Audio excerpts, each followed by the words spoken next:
अभिमन्यु युग के सवाल का कुछ जवाब नहीं देता। उसको देखकर ऐसा लग रहा था जैसे वो किसी सोच में डूब गया था। युग अभिमन्यु को हिलाते हुए पूछता है, अरे कहाँ खो गया? बताना क्या तरीका है पता करने का कि यक्षिणी इस कमरे के अंदर कैद है या बाहर निकल गई? अभिमन्यु युग के सवाल का जवाब देते हुए कहता है, युग, यक्षिणी इस कमरे के अंदर कैद है या नहीं इस बात का पता हमें खुद ब खुद 6 दिन बाद आने वाली पूर्णिमा को पता चल जाएगा, जब यक्षिणी किसी को अपना शिकार बनाएगी। युग अभिमन्यु पर चिढ़ते हुए कहता है, यार तू पागल हो रहा है क्या? तू क्या चाहता है कि हम किसी के मरने का इंतजार करें? तुझे नहीं पता अपनों को खोने का क्या गम होता है? अगर परिवार के एक मेंबर को कुछ भी हो जाता है ना, तो पूरा परिवार बिखर जाता है। अभिमन्यु उदासी के साथ कहता है, सॉरी यार, मेरे कहने का ये मतलब नहीं था। फिर तू ही बता ना क्या करे। यार कुछ सोचना पड़ेगा। क्या तूने किसी साये को कमरे से बाहर निकलते देखा था? नहीं यार, अंधेरा इतना ज्यादा था कि क्या बताऊं। मुझे तो अभी भी तेरा चेहरा ठीक से नहीं दिख रहा, और जितना मैंने इस भूत प्रेत आत्माओं पर रिसर्च की है उस हिसाब से आत्माएं उन्हें ही दिखती है जिन्हें वो दिखना चाहती है, या फिर जिनकी राशि भारी या कोई दोष होता है। और हाँ, एक और चीज, मैंने ये भी पढ़ा है कि जिस जगह पर आत्माएं कैद होती है, यानी जहाँ पर उन्हें बांध कर रखा जाता है, यदि आप उस जगह के साथ छेड़छाड़ कर दे या फिर वहां की कोई चीज छू ले तो वहां की आत्माएं बंधन से मुक्त हो जाती है। युग अपने हाथ की मुट्ठी खोलते हुए कहता है, ये देख। जब अभिमन्यु युग के हाथ की तरफ देखता है तो बौखला जाता है। युग के हाथ में एक बहुत ही पुराना काले रंग का पेन था। अभिमन्यु अपना मुंह फाड़ते हुए कहता है, ये तूने कब उठा लिया?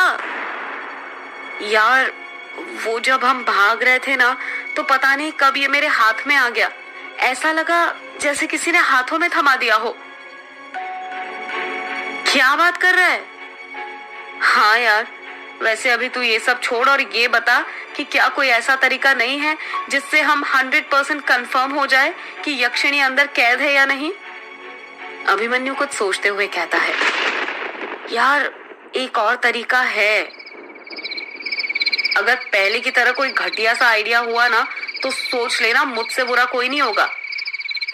अरे नहीं भाई, पहले मेरा आइडिया तो सुन ले। हाँ बोल। हमारी पैरानॉर्मल एक्टिविटी संस्था में बहुत सारे कोर्स होते हैं जिसके अंदर हमें भूतों का पता कैसे लगाया जाता है, उन्हें कैसे पकड़ा जाता है, उनके साथ संपर्क कैसे साधा जाता है, ये सब सिखाया जाता है। मेरे पास बहुत सारे भूतों को पकड़ने के डिवाइस और टेक्निक है। अगर हम उनको यूज करें तो पता लगा सकते हैं कि यक्षिणी अंदर कैद है या नहीं। वो यंत्र काम तो करते हैं ना? तेरे इलेक्ट्रोमैग्नेटिक फील्ड मीटर डिवाइस की तरह खराब तो नहीं है ना? नहीं भाई, सब ठीक है, बस कल घर से लाना पड़ेगा वो सब। ठीक है, फिर कल जैसे ही सुबह होगी पहली फुर्सत में वो डिवाइस ले आना। अभिमन्यु कहता कुछ नहीं, बस हैरानी के साथ बड़ी बड़ी आंखें करके युग को घूरने लग जाता है। युग ये बात नोटिस कर लेता है और अभिमन्यु को टोकते हुए कहता है, ये तो मुझे ऐसे पागलों की तरह क्यों घूर रहा है? तू ठीक तो है ना? मैं तो ठीक हूँ, पर तू बता, तू तो ठीक है ना? हाँ, क्यों? मुझे क्या हुआ? कुछ नहीं यार, मैं सोच रहा हूँ कल जब तू आया था तो ये भूत वूत पर यकीन नहीं करता था, और अब देखो मुझे ये पता करने के लिए बोल रहा है कि यक्षिणी कैद से कहीं बाहर तो नहीं निकली। यार किसी ने कहा है ना, जब खुद पर बीतती है तभी पता चलता है। बस वही कहानी मेरे साथ हुई है। तुझे पता है, ये सब कांड होने से पहले मुझे मेरे पापा मेरे सपने में दिखे थे, जब वो मुझे पहली और आखिरी बार बोर्डिंग स्कूल में छोड़ने आए थे। और जब मैं नींद से उठा तो मुझे उनकी आवाजें सुनाई देने लग गई। मैं समझ गया ये इत्तेफाक तो नहीं हो सकता, जरूर कुछ ना कुछ गड़बड़ है।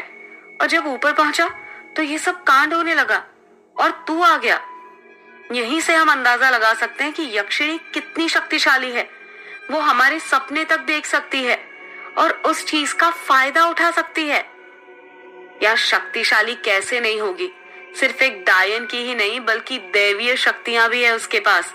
भूल मत, वो दूसरे लोक से आई है। हाँ यार ये भी तो है, ये कुछ सोचते हुए कहता है। और तू मुझे एक बात बता, जब मैं ताला तोड़ने वाला था तो तूने मुझे मना कर दिया, पर खुद मेरे हाथों से हथौड़ा लेकर वो ताला तोड़ दिया। आखिर ऐसा क्या हो गया था तुझे कि एकदम से ताला तोड़ दिया? ये सब तेरे तानों की वजह से हुआ है। क्या कहा? मेरे तानों की वजह से? हाँ यार, तुझे पता है मैं यहाँ पर अपनी छुट्टी मनाने नहीं आया हूँ, बल्कि पैरानॉर्मल संस्था वालों ने मुझे निकाल दिया है।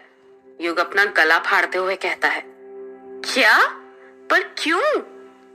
अभिमन्यु हिचकिचाते हुए कहता है।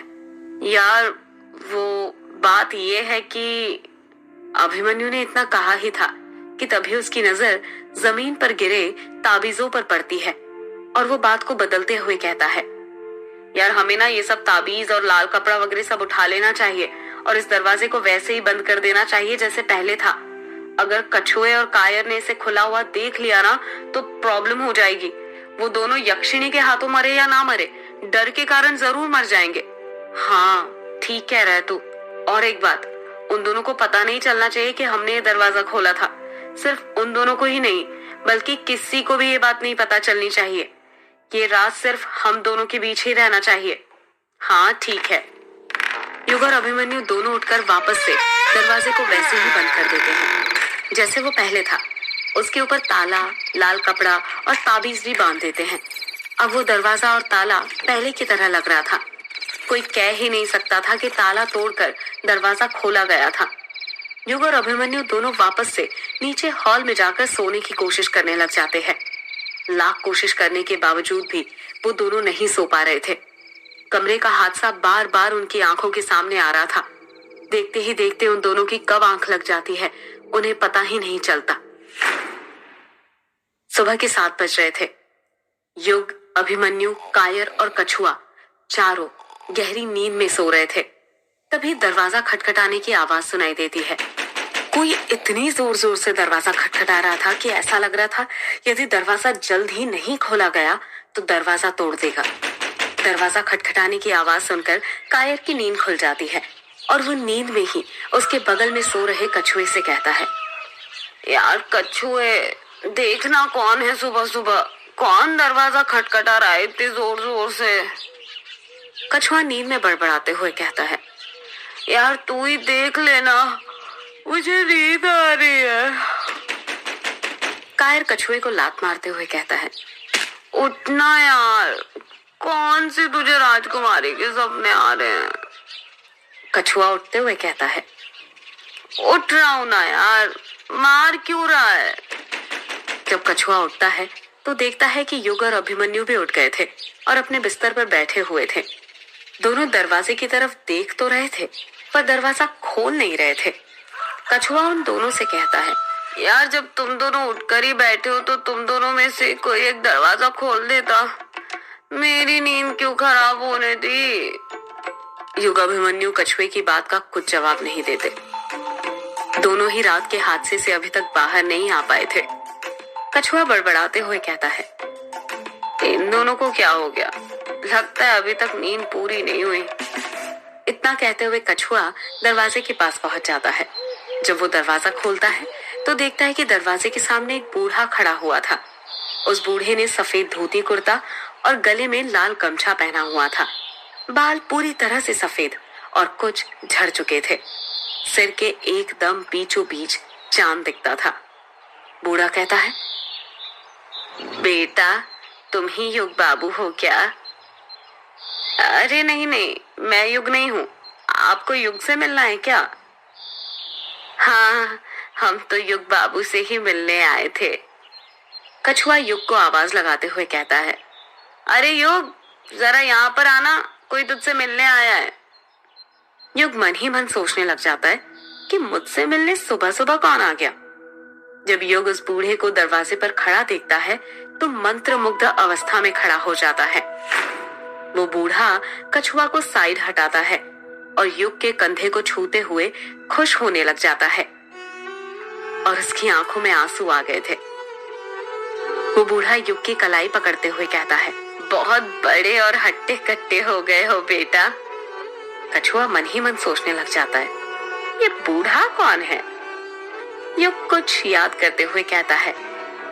आप पल्लू काका है ना? वो बूढ़ा खुश होते हुए कहता है।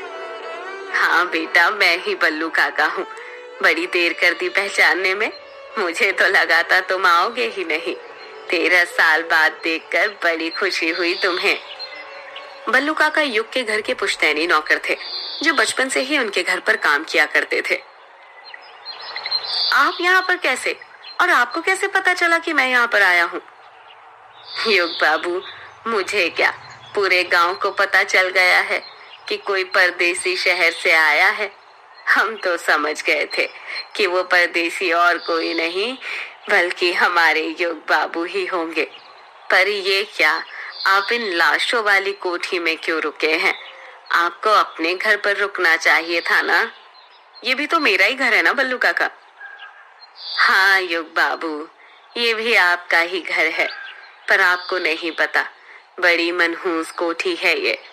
इसी कोठी ने तो हमारे बड़े मालिक यानी आपके पापा की जान ली थी। हमने तो ये भी सुना है कि यही कोठी उस डायन यक्षिणी का दूसरा ठिकाना था। चलिए छोड़िए ये सब बात, आप ना हमारे साथ चलिए। हम ना आपको लेने आए हैं, बड़े मालिक ने आपको लेने के लिए हमें भेजा है। युग हैरानी के साथ कहता है, बड़े मालिक मतलब बड़े पापा ना? हाँ युग बाबू, वही। चलिए जल्दी से अपना सामान लाइए और चलिए हमारे साथ। नहीं बल्लू काका, मैं नहीं आ सकता। पर क्यों? बस मैं नहीं आना चाहता वहां पर। अब मैं यहीं पर रहूंगा, यही मेरा घर है। बल्लू काका युग की आंखों में देखते हुए कहते हैं, आप बड़े मालिक से अभी भी नाराज हैं क्या? युग कुछ जवाब नहीं देता। बल्लू काका अपनी बात को आगे जारी रखते हुए कहते हैं, मुझे पता है आपकी नाराजगी अभी तक खत्म नहीं हुई, पर युग बाबू, बड़े मालिक की सजा आप बड़ी मालकिन को क्यों दे रहे हैं? वो तो आपकी राह ताक रही है। क्या कहा? बड़ी माँ मेरा इंतजार कर रही है? हाँ युग बाबू, जैसे ही बड़ी मालकिन को पता चला कि आप यहाँ आए हैं तो उनकी खुशी का तो कुछ ठिकाना ही नहीं रहा। वो तो चाहती थी कि हम कल ही आपको लेने आ जाए, पर रात हो गई थी और हमारे गांव में आज भी रात को नदी पार नहीं की जाती। आपको तो पता ही है ना कि रोंग कामुचा गांव से बंगला मुड़ा गांव जाने का मात्र एक रास्ता है, और वो है कृष्णोई नदी। आप चलेंगे ना? युग फिर कुछ जवाब नहीं देता। बल्लू काका अपने हाथ जोड़ते हुए कहते हैं, माना मैं आपका नौकर हूँ और आप मेरे मालिक, मैं आपको हुक्म नहीं दे सकता, पर भगवान के लिए मेरे साथ चलिए। मैं बड़ी मालकिन से वादा करके आया हूँ कि आपको अपने साथ लेकर ही आऊंगा। युग बल्लू काका के हाथ पकड़ते हुए कहता है, अरे बल्लू काका, आप हाथ जोड़कर मुझे शर्मिंदा मत कीजिए। आप कोई नौकर नहीं है, आप तो मेरे काका है। बल्लू काका, आप बस थोड़ी देर इंतजार कीजिए, मैं अभी तैयार होकर आता हूँ। ठीक है बेटा। कुछ ही देर में युग तैयार होकर नीचे आ जाता है। युग को जाते देख कछुआ कहता है, यार तू जा रहा है तो फिर हम भी निकले यहाँ से। कायर भी कछुए का साथ देते हुए कहता है, हाँ यार, मुझे भी बिंदु के पास जाना है। कल रात से उसे नहीं देखा, पता नहीं कैसी होगी। कछुआ मुंह बनाते हुए कहता है, तू तो ऐसे बोल रहा है जैसे कई जमानों से उसे नहीं देखा। कायर कहता है, तू नहीं समझेगा, प्यार में एक एक पल दूर रहना कितना मुश्किल होता है। अभिमन्यु उन दोनों के बीच में ही बोल पड़ता है, मैं भी निकलता हूँ। युग अभिमन्यु को मना करते हुए कहता है, अरे तू कहाँ जा रहा है? अगर तू चले जाएगा तो फिर वो काम कैसे करेगा? अरे उस काम का सामान लेने ही तो घर पर जा रहा हूँ, कल बताया था ना सामान घर पर है। कछुआ हैरानी के साथ कहता है, ये तुम दोनों किस काम और सामान की बात कर रहे हो? अभिमन्यु बहाना बनाते हुए कहता है, अरे वो ग्रेवयार्ड कोठी के लिए ताला लेने की बात कर रहा है। अब तुझे तो पता ही है, हमने ताला तोड़ दिया था बाहर वाले दरवाजे का, अगर कोई चोर घुस गया तो, इसलिए ताला लेने मुझे घर जाना है। कछुआ हंसते हुए कहता है, अरे ताले की कोई जरूरत नहीं है, कोई चोर गलती से भी इस कोठी में चोरी करने की सोचेगा भी नहीं। युग और उसके दोस्त ग्रेवयार्ड कोठी से चले जाते हैं। बल्लू काका और युग रोंग कामुचा गांव जाने के लिए कृष्णोई नदी पार कर रहे थे। सूरज की किरणें सीधे युग और बल्लू काका के चेहरे पर पड़ रही थी, जिस कारण दोनों ही पसीने में भीग गए थे। नदी में घुटनों के ऊपर तक पानी था। उनके आगे पीछे भी कुछ लोग नदी पार कर रहे थे। दिन में नदी का नजारा अत्यंत मनमोहक लग रहा था। युग और बल्लू काका नदी पार कर ही रहे थे कि तभी युग पूछता है, वैसे बल्लू काका अभी वहां घर पर कौन कौन है?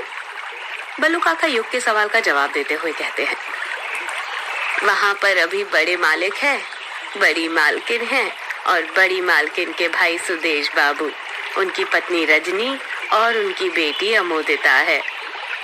अच्छा। युग कुछ देर रुककर पूछता है, क्या वहां पर वंदना भाभी नहीं है? अरे हाँ, मैं तो उनके बारे में बताना ही भूल गया। युग बाबू, वंदना बहुरानी का उस घर में होना ना होना एक समान है। आप ऐसा क्यों बोल रहे हैं बल्लू काका? मैं आपके कहने का मतलब समझा नहीं।